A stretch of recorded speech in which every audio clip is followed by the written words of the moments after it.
up, guys? Haven't been on here in a while, haven't posted anything in a while. Been super busy with the truck. I want to try to start uploading more. It's just videoing and editing takes a lot longer than expected. Especially if you're trying to get something done fast.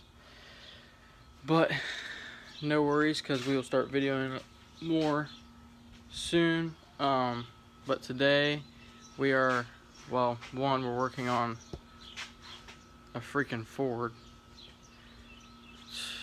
Nobody wants to work on a Ford. Nobody. But working on that today, and then we're gonna knock some stuff out on the first gen. I'll go out and give you guys kind of a recap of what has been done to the first gen since the last time you guys have saw it. I can't remember the last time I posted, but the truck is running and driving now. We finished a lot of the projects up that we had started, so that's kind of like an update with that. But yeah, we'll make it out there, hopefully show you guys some of the first gen, everything that's been done, and we're gonna get some work done today.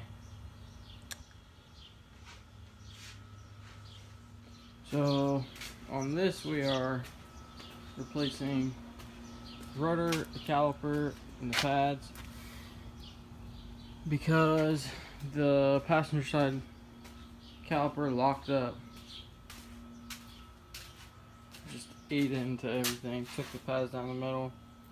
That's the rotor. And the shitty part about this stupid Ford design is the hub and the rotor do not separate like on first gens, how you can tap the studs out and then separates the hub assembly from the rotor.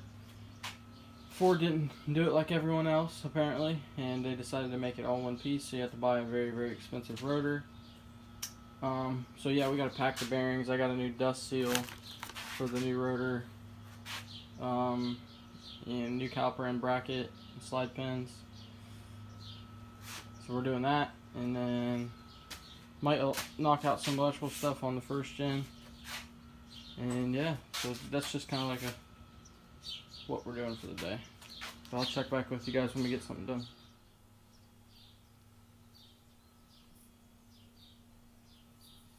Freshy. We got the truck done.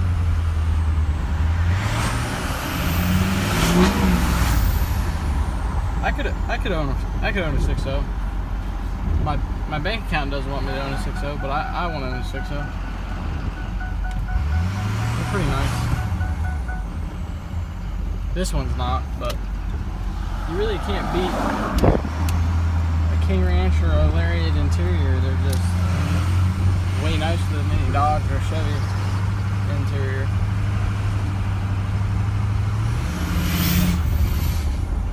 Brakes seem to be stopping good.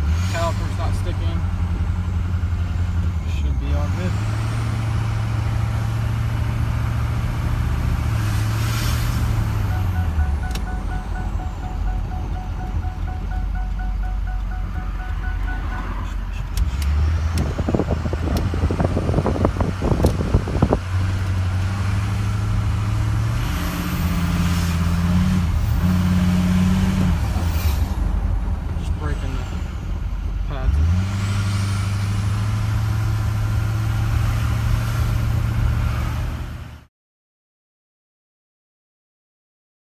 So, as you can tell, there is a lot missing right here.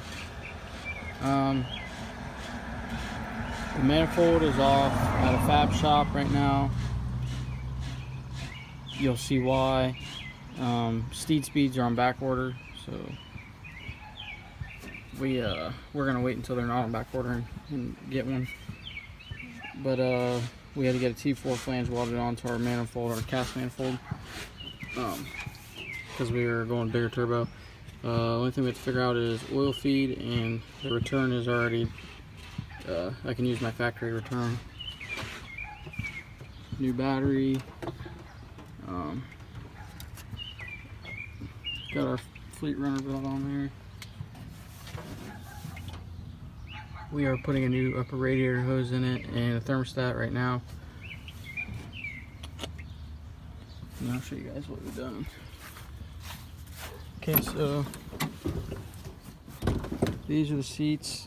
We put custom seats in it. Fabricated our own brackets up. The driver's seat is power. It lifts up, forward and backward, and then tilts, all in power. I have had a lot of people messaging me about the steering wheel. The video on the steering wheel will be coming soon. It's not done yet. That's the only reason why I'm not making a video. I mean, it's attached and partially done, but nowhere near done. I just have some more kinks to figure out and whatnot with it. Other than that, I mean, it's mounted. I still have to hydro dip the other steering wheel piece.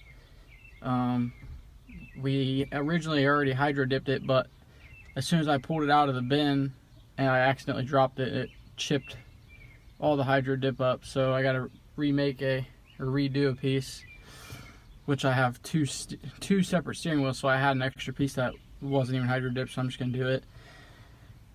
I can try to show you guys. I can attach the clips for the images for the seat brackets.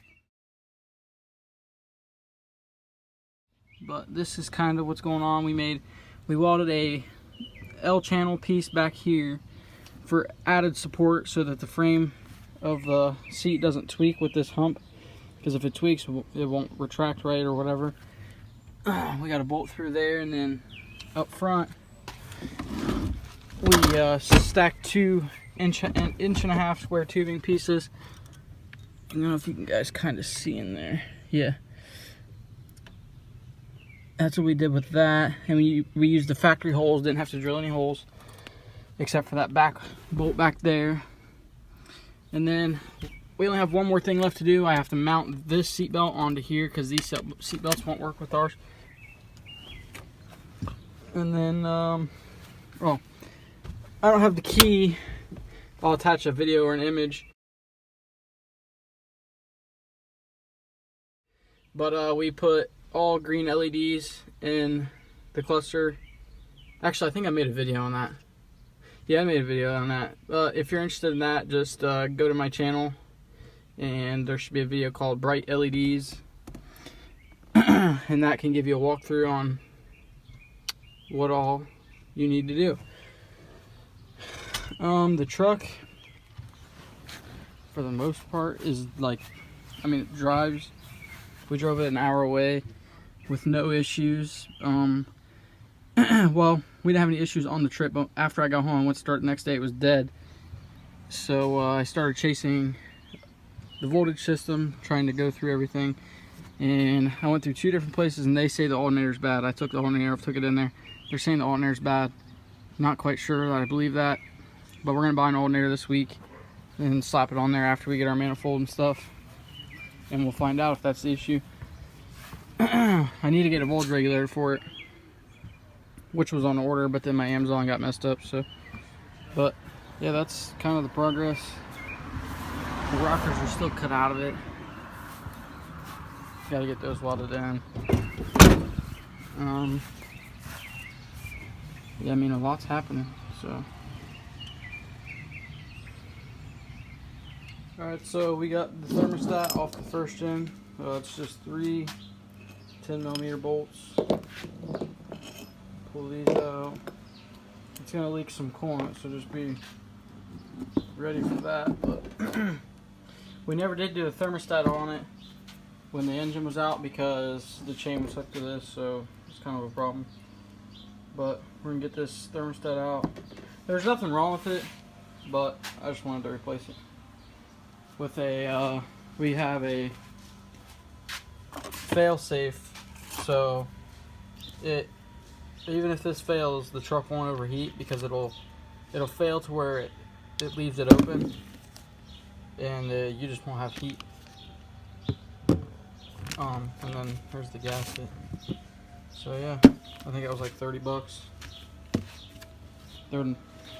there was like a value crap for like $3.99. I was like, yeah, $3.99 for a thermostat, I'm probably gonna pass on that. Yeah, you can see how freaking just cruddy up this is. And this thing was an eyesore too, because it sticks out like a sore thumb with all the rust on it. So I'm gonna clean this up, get it all cleaned up, and we'll throw the thermostat in it. Hey, what is up, guys? It's actually the next day. Yesterday we were working on the truck and a friend stopped by, so we were just hanging out for a little bit. But bugs. We got a thermostat in, got the new upper radiator hose on. Everything looks fresh and clean. Our manifold got done today, but we are not picking it up until tomorrow.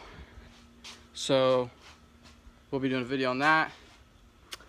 I just got to get some stuff for my oil feed lines.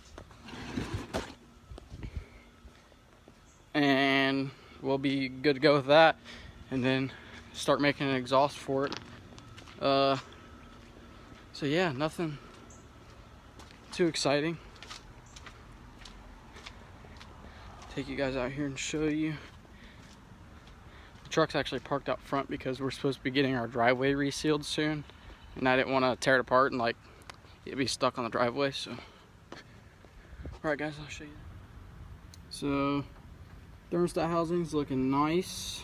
That upper radiator hose looking nice. It was pretty simple install. I mean, I don't think I really need to go over it.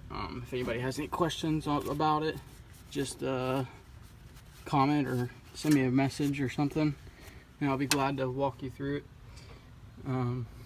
But yeah, so we're just waiting on that manifold. Pretty much, it's starting to rain, so that's why we're kind of rushing this, getting it back together. I didn't want to leave the cooling system exposed to rain, but we're gonna throw some tape over these ports so you don't have to worry about any rust getting on the valves or anything.